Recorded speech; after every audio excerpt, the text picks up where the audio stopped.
ধাপে বিভিন্ন জনকে চাঁদা দিতে হয়, দিনে অন্তত 400 থেকে আরো বেশি। যে টাকা তুলতে পণ্যের দাম বাড়িয়ে নেওয়া হয় ক্রেতাদের কাছ থেকে। এখন সব ধরনের চাঁদাবাজি বন্ধ থাকায় দাম কমেছে। শিক্ষার্থীরাও বাজারে গিয়ে কাউকে চাঁদা না দেওয়ার পরামর্শ দিয়েছেন। চাঁদাবাজদের দৌরাত্ম্য বন্ধ করতে পারলে পণ্যের দাম আরো কমবে বলে মনে করেন ব্যবসায়ীরা।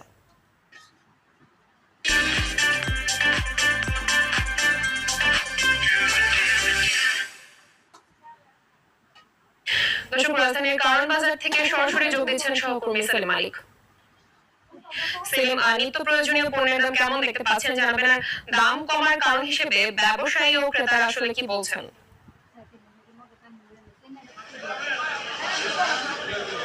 আপনি যেমনটি বলছিলেন যে আসলে অস্থিতিশীল দেশ এখন স্বস্তি ফেরায় মহাসড়কে কিন্তু চাঁদাবাজি বন্ধ হয়ে গেছে এবং বাজারের প্রত্যেকটা রন্ধ্রে কিন্তু চাঁদাবাজি ছিল এবং সিন্ডিকেট তো আসলে ভয়ঙ্কর ভাবে চেপে বসেছিল এই বাজার ব্যবস্থাপনায় এবং সেটু সিন্ডিকেট